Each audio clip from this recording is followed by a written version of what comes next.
is NBC Palm Springs. Good evening. Thank you for joining us. I'm Olivia Sandusky. Wildfires continue to burn up and down California. Tonight, there are 24 major wildfires burning in the state. But that's just the big ones. Yesterday alone, CAL FIRE responded to 49 new wildfires that were all contained before they spread. More than 900 wildfires have broken out in California since the middle of August. Over 14,000 firefighters are battling those major fires, which have burned more than 1.7 million acres. This year, there have been 8 fatalities and more than 3,300 structures destroyed due to wildfires. All of this coming amid a record-breaking heat wave. Several valley cities broke records substantially over this weekend, and some Southern California cities recording the hottest temperatures ever over the weekend. We have a lot to dive into, so let's get started. We'll begin with the latest on the Dorado Fire burning near Yucaipa. It's up to 8,600 acres burned and just 7% contained. Now, this began Saturday morning around 10:30 and quickly spread to over 1,500 acres by nightfall. We've learned the cause of that fire. Officials announced yesterday a gender reveal party is to blame for that fire. CAL FIRE says a smoke-generating pyrotechnic device used at a party on Saturday morning was the cause. The air quality here in the valley has been absolutely horrible. The video here from Agua Caliente Casino Cam in Rancho Mirage was recorded earlier today. It's pretty much stayed like this throughout the afternoon, the smoke just sort of hanging over the valley. And there's the view from the valley floor. Now we'll go to the top of the tram. More haze. You can barely see through it. The South Coast Air Quality Management District keeps track of these things. They say the air quality across most of the state of California is moderate to unhealthy because of all of the fires burning here in the state. Here's a live look now from Yucaipa. You can see those burn scars left behind from the Dorado Fire. It's only been 3 days since this fire began, but already so much devastation left behind. Here's a good thing, though. After 3 days of record-setting temperatures and humidity in the single digits, we have higher humidity and lower temps on the way. Some residents are being forced to evacuate for the second time in under a month. First from the Apple Fire, now the Dorado Fire. Our Kitty Alvarado joins us live in Oak Glen, where she spoke to some of the residents out there. Kitty? That's right. I'm in the Scenic Crest community in Yucaipa, just down the road from Cherry Valley. This is really close where the Apple Fire burned. In fact, firefighters are trying to guide this fire towards that apple burn scar area. Take a look behind me. It looks really scary here. You see a lot of smoke and a lot of flames, but this is a controlled burn. CAL FIRE tells me they're trying to fight fire with fire, guiding this fire towards that burn area where there's nothing left to burn. But this community is under mandatory evacuation orders, but they really want to burn off all of this fuel before that Santa Ana wind starts blowing and creates a dangerous wind-driven fire.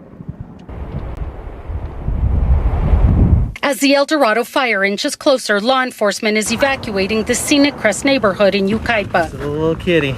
Yeah, we're just following through orders. And how scary is this? And you feels like you just went through this. Yeah, we went through this a couple weeks ago with the Apple Fire, but living in this area, we're pretty accustomed to the wildfires around here, so we know, and we're kind of already expecting this to happen sometime soon. People who live here just went through this with the Apple Fire. It started July 31st and burned over 33,000 acres and is still not out. The Apple Fire started just right down the road there.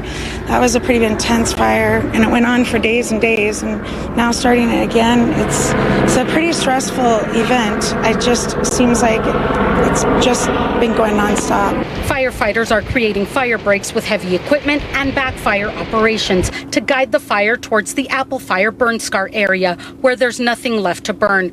But a Santa Ana wind event can wreak havoc on their plan. We have that moderate Santa Anas that are coming in very late tonight or obviously tomorrow morning with winds up to 50-mile-an-hour winds. This is all a Canyon Pass area. That's going to be critical that we get the upper hand on this side here. Make sure that we do that before the winds come, because if the winds come through here, depending on where the winds take it, it could go north, east, or south. Easterly, we're obviously concerned because it could blow into Riverside County, into Cherry Valley, Beaumont area, a lot of the communities up here. And that's what people who are choosing to stay behind are keeping an eye on. We got a big break here between Oakland Road and Wildwood Canyon Road, so We should be all right. We're just worried about embers flying. And the problem is the wind shifts a lot here. It starts one way and then just turns around and goes the other way. It dances around these mountains a lot, and that's what causes these fire funnels. They're almost like fire tornadoes. People who live here are counting on firefighters and holding on to hope. It says this too shall pass. You know, there's the times where things are going really bad. It's not going to last forever. When you're in a really great time, enjoy it. It's not going to last forever either. So we will get through this. We will make it through. No, this isn't the first time a gender reveal party started a wildfire. In 2017, it sparked a wildfire in Arizona that was over 47,000 acres, and the couple in that situation, they were held liable for the cost of the fire, which was in the millions of dollars. Now, CAL FIRE tells me they're not sure if this couple in this case will be held accountable and will face the consequences of starting that fire. But CAL FIRE is really urging everyone to be extra vigilant, extra careful, and not to do any activities that could spark a wildfire. At this point, they don't even want you to clear the brush behind your home that's tinder dry at this point, because that alone can cause a wildfire. Reporting live from Yucaipa, Kitty Alvarado, back to you in the studios. Thank you very much, Kitty. You could hear that helicopter there in the background, everyone trying to put out that blaze. Now, here's a time lapse of satellite images of California. It shows the spread of smoke from the many wildfires burning up and down the states. Wildfires, record-breaking heat, and rolling outages have kept our chief meteorologist, Mike Everett, very busy today and over the weekend. He's got your forecast now. Yeah, so much for easing back into the work week. We got a lot going on here. The big question today across the Coachella Valley is, where on earth is all that smoke coming from? Well, the answer is actually quite simple. It's all of those fires combined. And as Kitty was just telling you there, we've got over 24 major wildfires burning across the state right now, literally from far northern California, central California, and now, of course, here in Southern California, we're very active fire-wise as well. What we've got going on is we've got a frontal boundary that's dropping down from the north here. It's got some really good news for us. It's going to do a couple things. It's going to change that wind direction overnight. Unfortunately, that's going to turn it into a Santa Ana wind. We'll talk about that more in a moment. But it's also going to pull temperatures down and hopefully drive some of that smoke further offshore as we go overnight Monday into Tuesday. The other big question I've been getting a lot today is, can I go outside? Is it safe to breathe? Well, if you are a sensitive breather, obviously already you've taken that into consideration. Not only is there a lot of smoke out there, but we are getting some reports of ash settling on people's cars and windows as well. So basically, here in the Coachella Valley, we are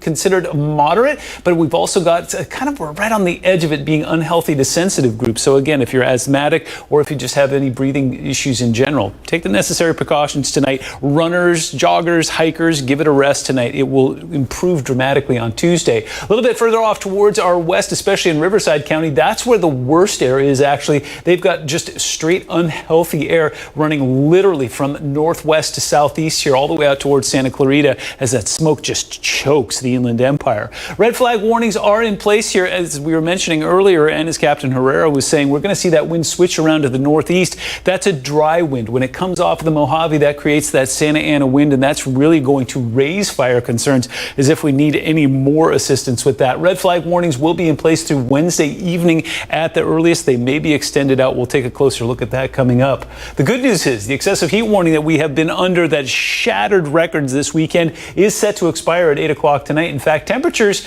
really didn't achieve what we were expecting today because of that filter between us and the sun. 109 is where we were today at Palm Springs International. Wind coming in from the east-southeast. That's going to make a switch later this evening. Humidity sitting currently at about 20%. So let's talk winds. We've got future winds set at 7 p.m. here. Easterly flow has been the big story today, but we've been getting that smoke coming in the upper levels from the northwest. As we put this into motion, what we're expecting is things to stay fairly mellow overnight tonight. But you see up here in the high desert, where those are starting to go into double digits at 10 o'clock tonight. We go overnight tonight into Tuesday, and look at what happens on Tuesday afternoon. We put this into motion, and you start to see all of those numbers going into double digits. It looks like we're going to be seeing sustained winds that'll be about 30 miles an hour here in the Coachella Valley, and up to about 50 miles an hour in some of our mountain passes. So as the system drops in, it's going to bring a big cool down Denver, Colorado was in triple digits this weekend. Their expected high tomorrow is 35, and they're bracing for snow. We're not bracing for snow, but we will see temperatures come down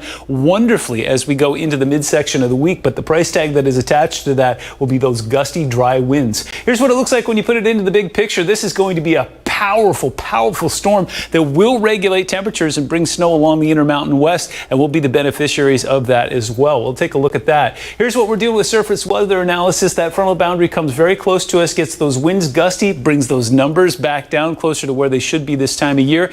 And as we see those winds racing across the Coachella Valley, I mentioned that they'll get up to about 30 miles an hour. Now here's the good news. Next 3 days brought to you by Comfort Air. We'll see those overnights go back into the lower 70s, and Wednesday we don't even break triple digits. We'll see how long we can hang on to this and see if we can clean up our air coming up. All right, we're looking forward to that. Thank you, Mike. Now to a few pictures of the Dorado Fire. We want to show you this from a backyard of a viewer in Beaumont Saturday afternoon. Later Saturday night, the same view, only much more dramatic. You can see that wall of flames there behind the home. Also on Saturday, this view from Washington and Fred Waring in La Quinta. The fire looking like some type of explosion up in the air. Then at Ground Zero, Cali Mesa, pictures from one of our videographers capturing this stunning drop of fire retardant on a home as the fire burns on the hillside, and another air tanker there dropping retardant in a flyover. Later that night, you could see how fast the fire was spreading in this time-lapse video from Cali Mesa. Again, the fire growing, feeding itself as it burned through that brush. Another new fire burning just north of Los Angeles. The Bobcat Fire erupted yesterday afternoon in the Angeles National Forest north of Azusa. It's burned nearly 5,000 acres and it's still 0% contained. A large plume of smoke could be seen from miles. The wind is expected to shift and could push the fire towards populated areas. No word yet on how that fire started. On to San Diego, where the Valley Fire continues to burn. This fire has scorched more than 5,300 acres. It's 1% contained. It's been burning since Saturday at a critical to dangerous rate of speed. 10 structures have been destroyed and evacuation orders are in place. Another wildfire burning Northern California, the Creek Fire. This is video of the fire shot Saturday near the Mammoth Pool Reservoir. The fast-moving fire has now burned more than 78,000 acres. It's 0% contained. It started in the forest south of Yosemite National Park, grew to 36,000 acres in just one day. 8 Southern California national forests are temporarily closed due to the threat of extreme heat and dangerous fire conditions. We have a list there on your screen of the forests that are currently closed. Those closures went into effect at 5 o'clock today. They'll be reevaluated daily as conditions change. And overnight, Governor Newsom declared a state of emergency amid all the wildfires currently burning across the state of California. These fires are burning, of course, as the state deals with historic high heat. Kayunwa has the details.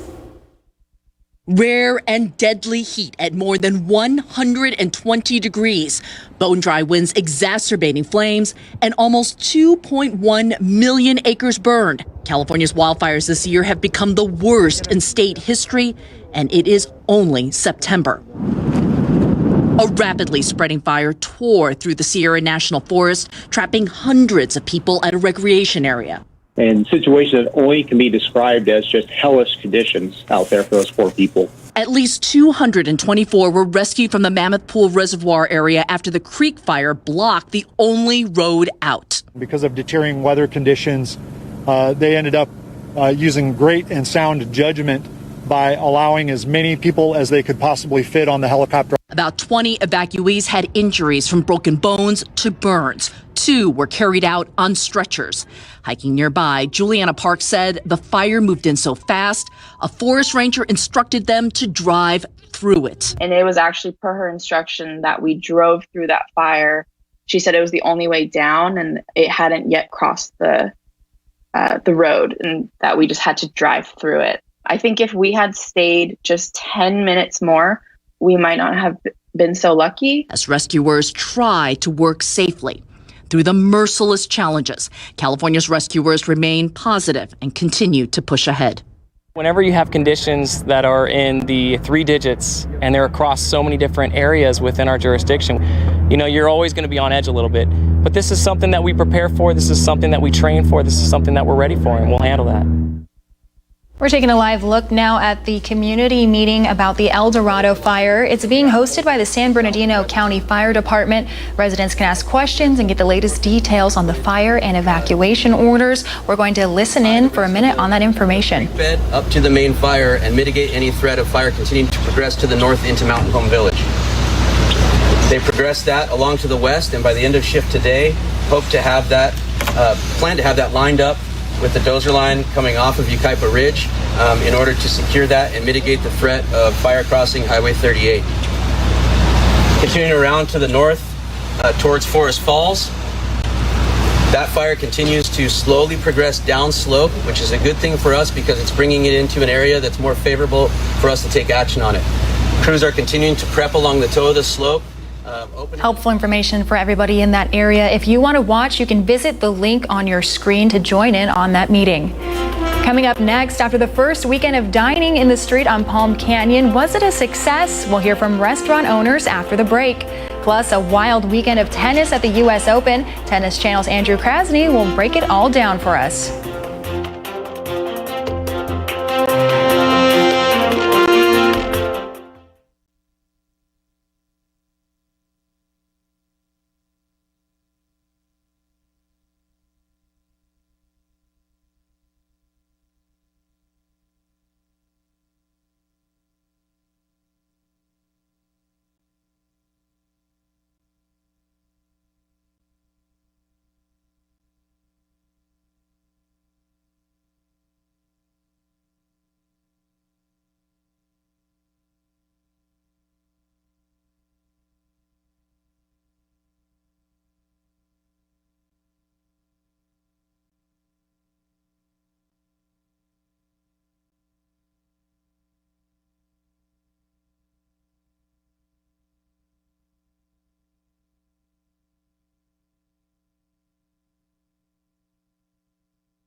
Coronavirus coverage brought to you by East Valley COVID-19 testing site, serving residents of eastern Coachella Valley. We'll take a break from fire coverage to look at your latest COVID-19 numbers for Riverside County and the entire Coachella Valley.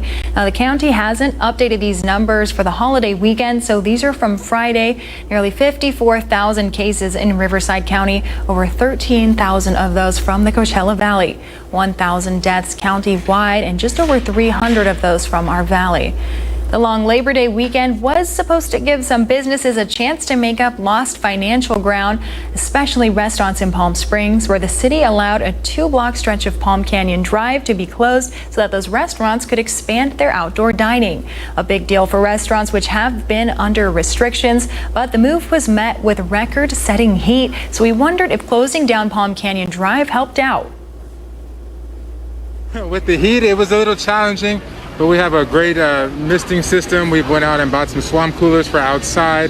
The guests were really able to work well with us and the umbrellas.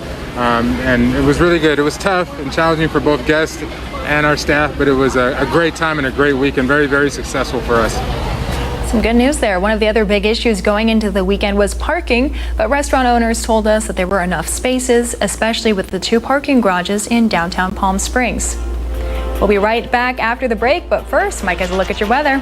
Olivia, here's a live look for you, courtesy of our Agua Caliente Casino Cam. It basically tells the story. There is smoke across Southern California. We're going to see if we can fix that. That wind shift on Tuesday will help to push some of that offshore, but it also raises fire concerns even higher. We'll take a look when we come back.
Welcome back. Well, another live look and another just complete and total inability to see any mountains around the Coachella Valley today.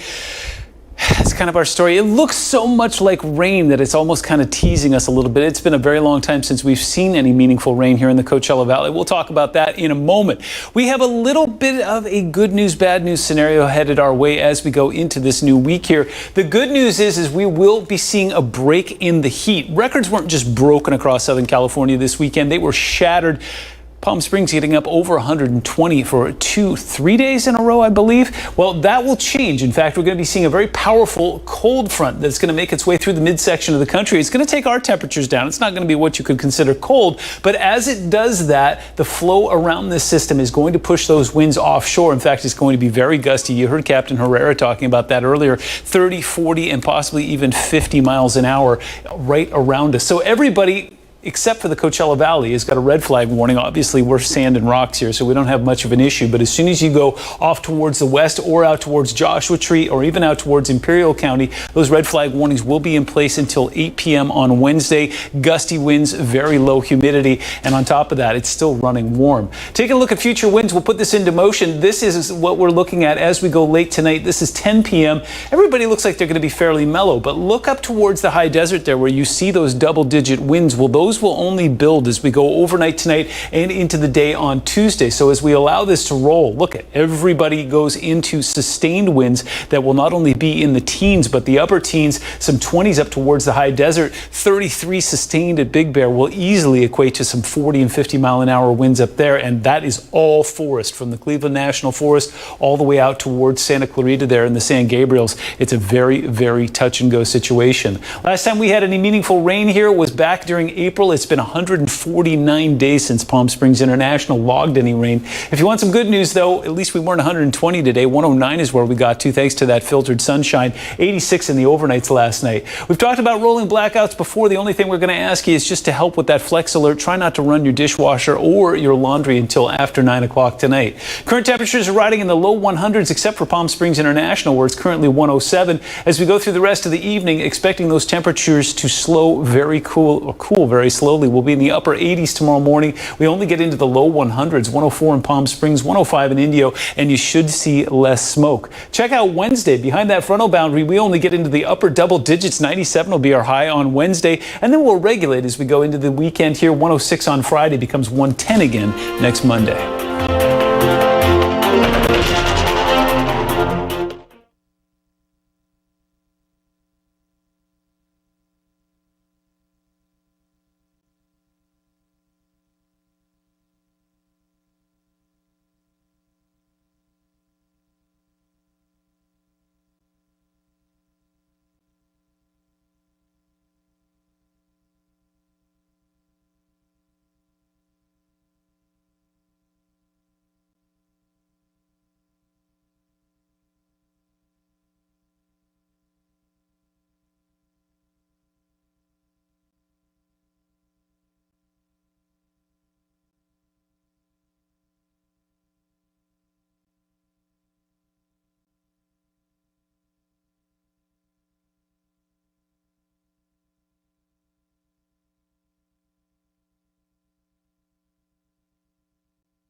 Welcome back. Let's check out your sports headlines for the day. The final round of the PGA Tour Championship. The winner of this year's FedEx Cup is crowned. It's none other than Dustin Johnson. He takes home the whopping $15 million.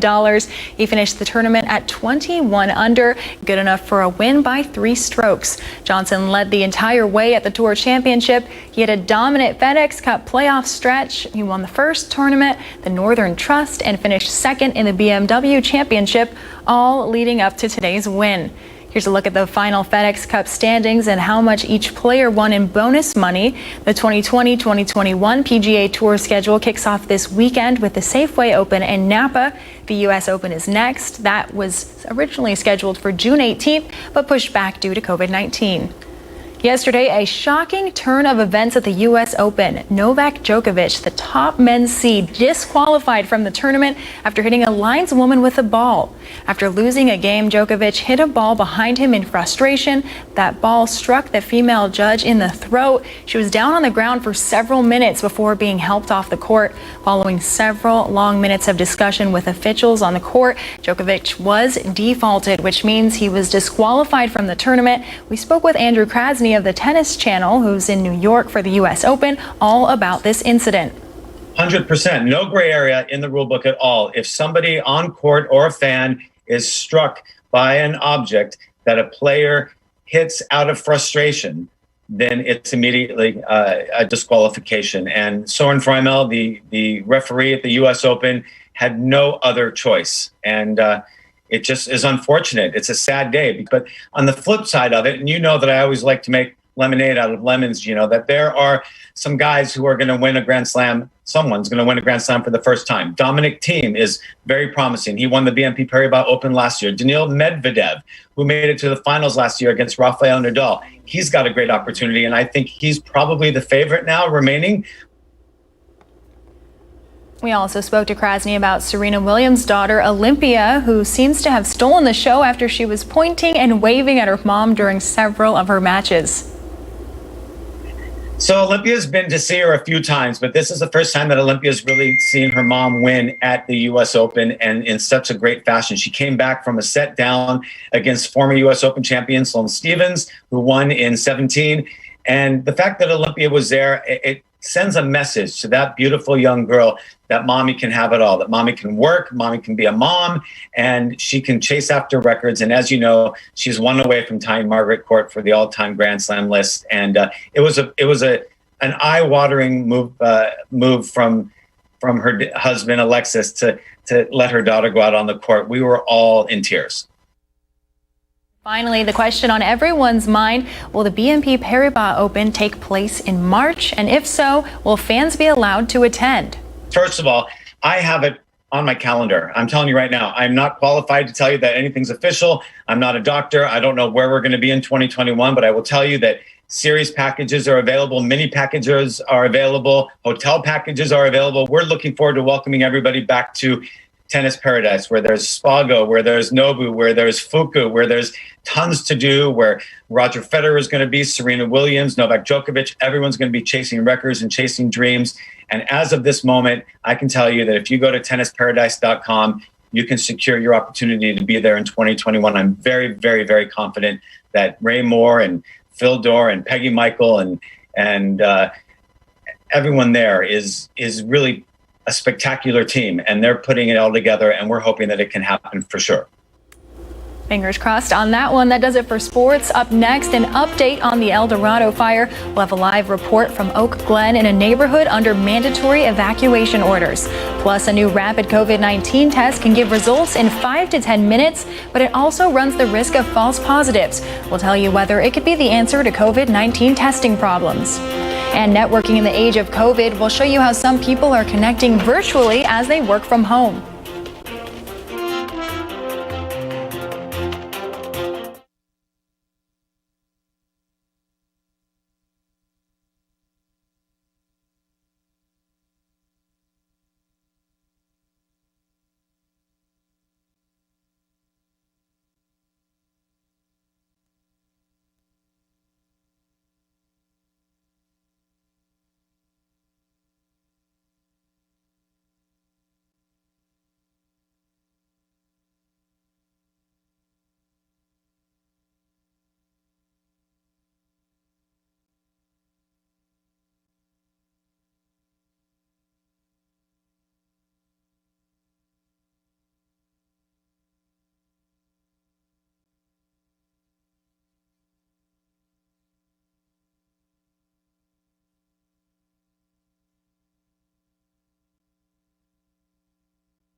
We continue our coverage on the El Dorado Fire burning near Yucaipa. It's up to 8,600 acres burned and just 7% contained. This all began Saturday morning around 10:30 and quickly spread to over 1,500 acres by nightfall.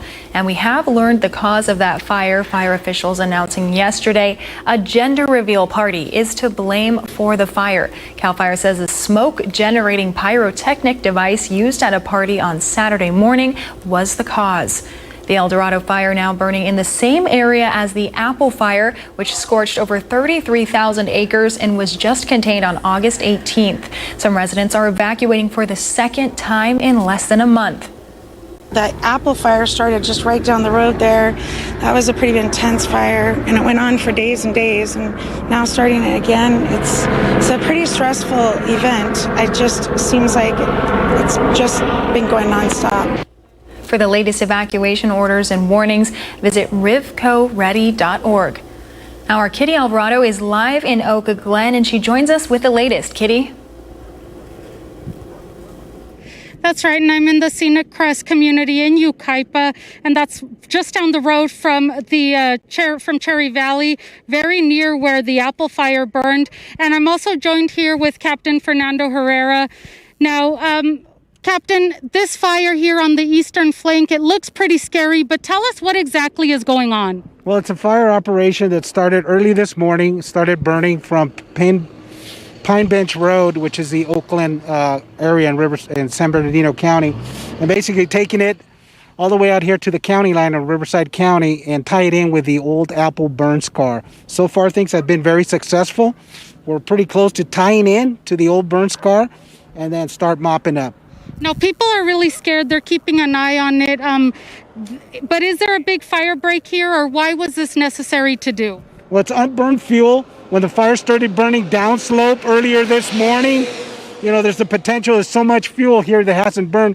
We want to make sure that we take all that fuel away before it comes down to the lower elevation. And yes, there are fire breaks that were built in during the Apple Fire and as well as the El Dorado Fire. So a lot of work from the dozers over the last few days to clear up all this area to make this firing operation successful. That's right, and that's before the Santa Ana winds come, because once they come, if there's a lot of fuel there, it can be really dangerous and unpredictable. Exactly. When we have predicted Santa Ana winds that can range from 40 to 50 miles per hour, we want to make sure that we burn all that fuel that's in front of all this community here. If we had any torching or spotting well below here just on Oakland Road, then we have the possibility of fire burning into Cherry Valley and as far as Calamasa. Now, the cause of the fire, we heard it was a gender reveal party that started that with a pyrotechnic. This couple, could they face any charges or have to pay for some of the cost of this fire? Well, there's that possibility of the person that actually ignited that device, that he could be held responsible and liable not only for starting the fire, but property damage also. Thank you so much, Captain, for joining us. Well, there you have it.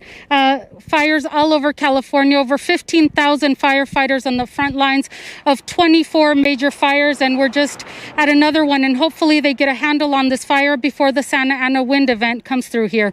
Reporting live from Yucaipa, Kitty Alvarado, back to you in the studio. All right, thank you, Kitty, for all of that information and some of the smoke that you could see from those flames behind Kitty traveling across the valley. You can see it in our Agua Caliente casino cam. Not much of a view there with all of that heavy smoke shrouding it. Our NBC Palm Springs chief meteorologist Mike Everett joins us now with our forecast. Olivia, first of all, before we get started, just CAL FIRE Captain Herrera once again doing a phenomenal job. It's been a very long summer, and again, we haven't even hit the peak of fire season yet. They're doing some really, really good work out there. It's surreal to talk about this. We have more than 24 major wildfires burning all the way across the state right now, and that's what the source of that smoke is that's across the Coachella Valley today. It's coming literally straight in from the northwest, so you can see those major fires up towards the northern portion of the state, and of course, we know that we've got fires in the Bay Area, Central California, out towards Fresno there, and now, of course, here in Southern California, we've got our fair share of fire activity. And what's happening is, as a cold front and an associated low with it is moving in our direction, it's pushing that flow from the northwest to the southeast and literally straight over top of the Coachella Valley. Remember, we're oriented northwest to southeast, so all of that is coming straight in our direction, filling up the valley, and these are upper level winds, so it's not really ventilating very well for us, and I'm not expecting it to tonight, but but things will change as we go over the next 24 hours. As far as air quality goes, right here, it's kind of hard to see, but we are in that moderate range where it is unhealthy for sensitive groups. So if you are a sensitive breather, or you're thinking about doing some exercise tonight, including hiking and or jogging, just give it a miss. We'll see that air quality improve dramatically Tuesday into Wednesday. Lots of watches and warnings here. In fact, it's kind of important that we break these out. The best part is the excessive heat warning that we've been under with record-shattering temperatures this weekend is finally set to expire at 8 p.m. tonight. Now, we do see red flag warnings filling in to replace that. The Coachella Valley and down towards the Imperial Valley, of course, exempt from that because we don't have a whole lot in the way of trees, but literally everyone around us, including Imperial Desert. We're going to see all of our forests, the Cleveland National Forest, Santa Rosa, and out towards Santa Clarita, extremely dry. Humidity will get down between about 5 and 10% as that wind comes in off the Mojave. We'll talk about that even more during the full forecast. Neighborhood weather right now, well, that smoke created a filter for us that kept us from getting up into those booming 120 temperatures once again today. Wind is calm right now, expecting a switch to the northwest tonight, but not a particularly aggressive one, and humidity sitting at 17%. So taking a look at the big picture, this is the storm system we're tracking. Denver got into triple digits this weekend. Their high temperature tomorrow will be 35. They're bracing for snow there. Meanwhile, the frontal boundary will drag across Southern California and cool us down. Now, the price tag attached to that will be some very gusty northeasterly winds that are going to dry things out for us in a big way. But if you're looking for a silver lining, here it is. High temperature on Wednesday, 97, and we'll get those overnights down to 70, close to the upper 60s. Details on your full forecast coming up. Thank you, Mike. A White House plan to spend hundreds of millions of dollars on a test that gives results on COVID-19 in 5 to 15 minutes is moving forward. But there is some controversy because the company that makes them says they can often deliver false negatives. NBC's Carrie Sanders reports that even with false negatives, it's believed the 15-minute test could be a game changer.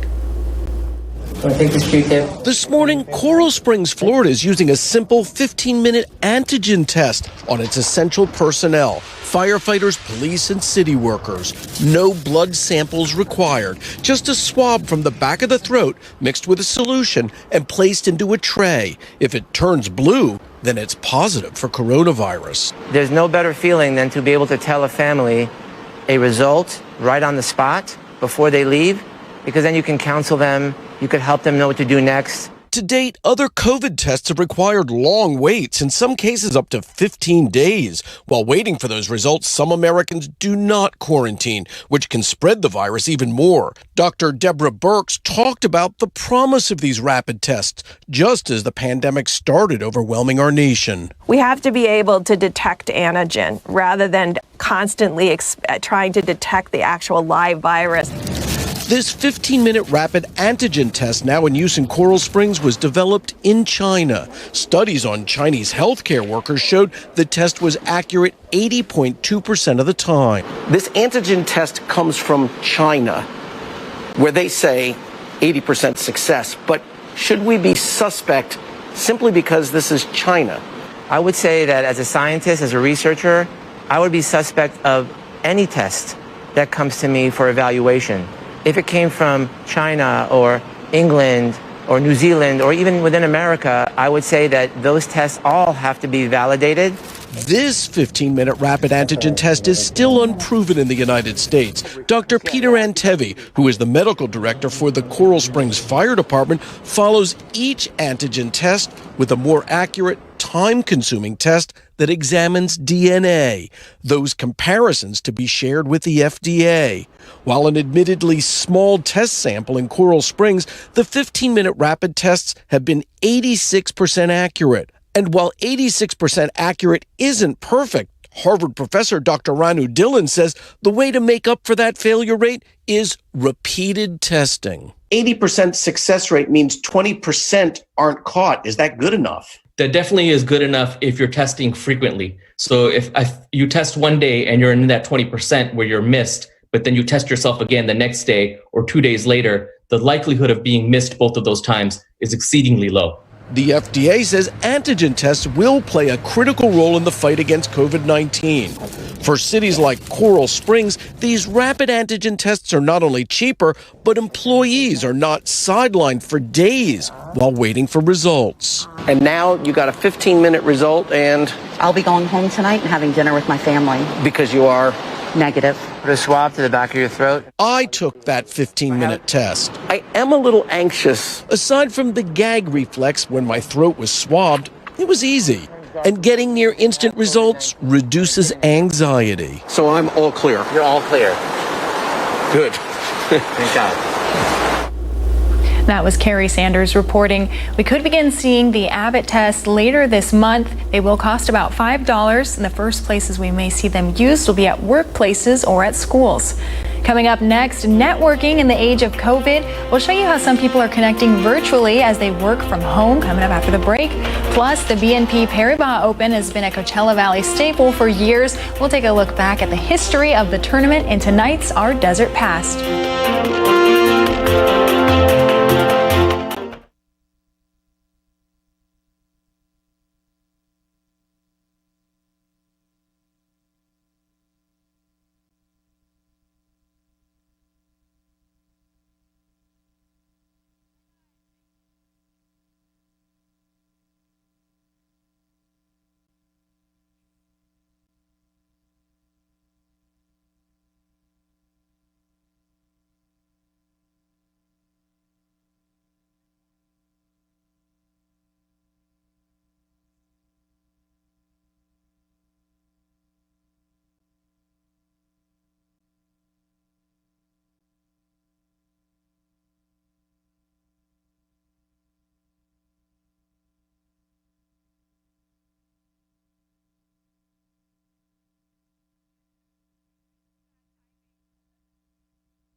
It was a busy holiday weekend for air travel. TSA says it screened almost 1 million people on Friday, a record high since the pandemic began. But in comparison, they saw double that number the year before.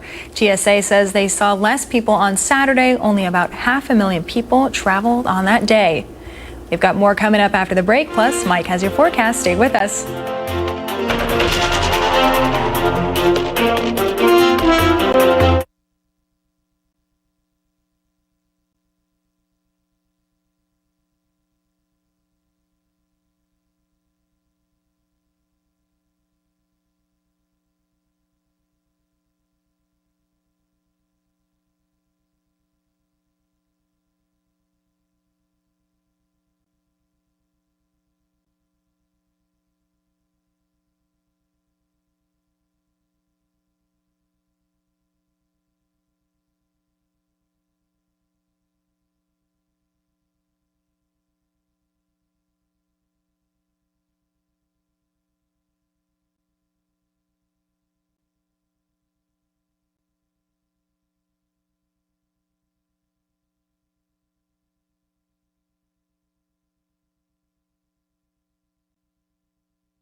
Welcome back. Here's a live look, courtesy of our Walter Clark 111 cam. Normally, you would see the Little San Bernardino Mountains off towards the north and east there.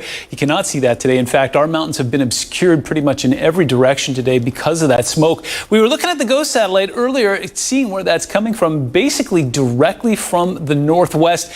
That will change over the next 24 hours. We're going to see that wind switch around to the northeast to help to clear some of that smoke out, but raise fire concerns even more. Before I hit you with all that, let's just focus on some good news, shall we? Today's magic number is 15. We are just 2 weeks away from the autumnal equinox. Days are getting shorter, and hopefully they'll become cooler as well. In fact, we're about to get a little blast of some fall weather right here in Southern California, but there is a price tag attached to it. Powerful frontal boundary that I was showing you earlier makes its plunge down towards the south here. It's going to make its presence known with some northeasterly winds that will pick up on Tuesday, but look at what it does for temperatures. Should help to push some of that smoke a little bit further offshore as well, and maybe clear our air up as we go into the midsection of the week. We may actually get to enjoy some 70-degree weather in the early morning hours of Tuesday and Wednesday. But as I mentioned, the gusty winds, and Captain Herrera was mentioning that earlier from CAL FIRE, this is going to become very gusty. Everything that you see in the orange here will be very windy, and that includes parts of the Coachella Valley where we'll see gusts getting up to 30, 40, and possibly even 50 miles an hour, especially towards the high desert and along the bases of our mountains here. This is coming straight off the Mojave, so what that does is brings us some very warm, dry air, gets that humidity down to between about 5 and 10% up in the mountains there. Thus, the red flag warnings will be in place, looks like for everyone around us until 8 p.m. on Wednesday. I can't say it enough, just don't do anything related to fire. Bonfires, fireworks, barbecues, anything, just give it a rest, especially if you're near trees or brush. We'll put future winds into motion here and show you what's going to happen over the next 24 hours. We will see that diurnal switch towards the northwest tonight, but then as we go into the early morning hours of Tuesday, we'll see that switch around and everybody goes into double digits. These are your sustained winds, so it's easy to say that anything above that, about 10 to 15 miles an hour above any one of these numbers, is where your gusts will be. On top of that, it's been a long time since we had any measurable rain. If you want some good news today, 109 is where we got to. 103 is the 30-year average. We ran warm overnight. Currently 96 in the Yucca Valley, 97 in Coachella, 107 at the airport, and 79 in Smoky and Big Bear. It's going to be a slow cool tonight. We start off in the upper 80s. We warm to about 104 tomorrow, and dew points are going to be very, very low and dry. 104 at Palm Springs International, 105 in Indio, and 70 will be your high in Big Bear. High on Wednesday will be 97 degrees. Those overnights will be close to the upper 60s. We'll be nice again on Thursday, and then we'll regulate going into the weekend. We'll start to run above average on Saturday and Sunday, but nothing even remotely compared to last weekend.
Desert Pass is brought to you by Mike Thompson RV. Your adventure starts here.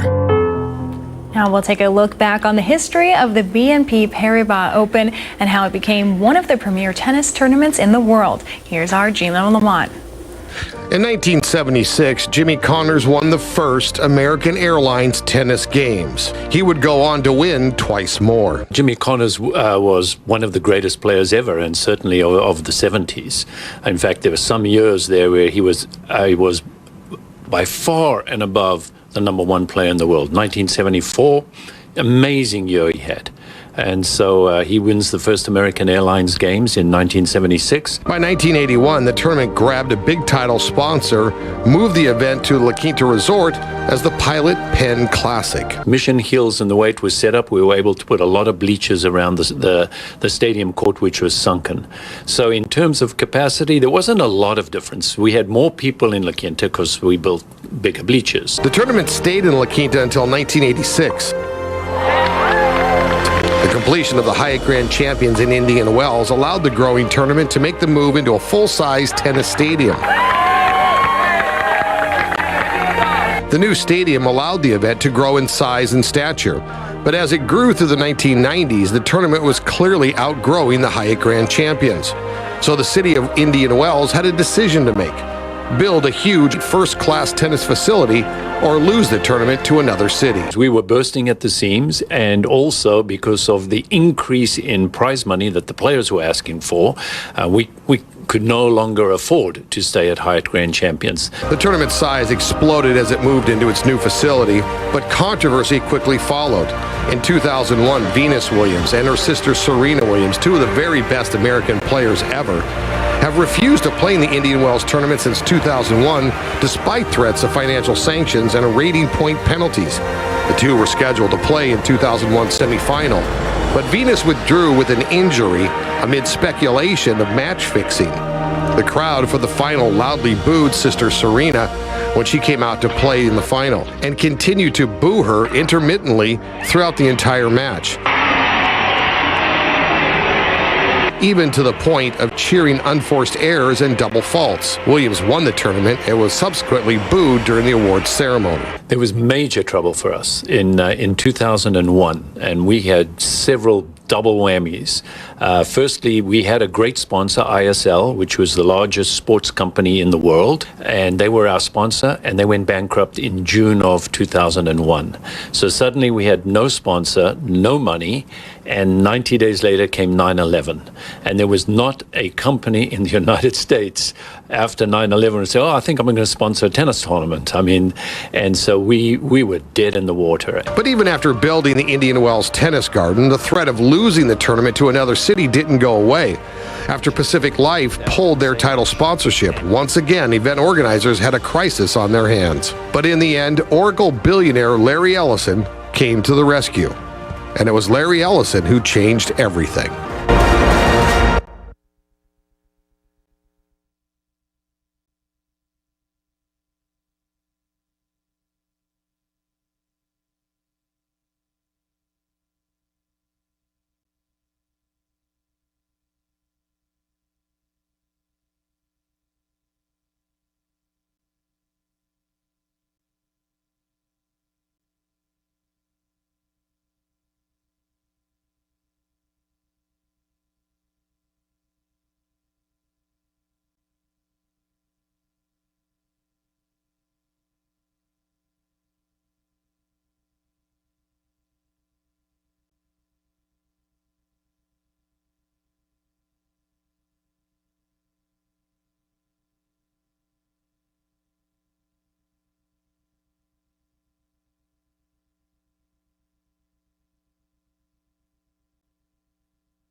brighter side of the news is brought to you by Holland RV, located off the I-10 at Washington.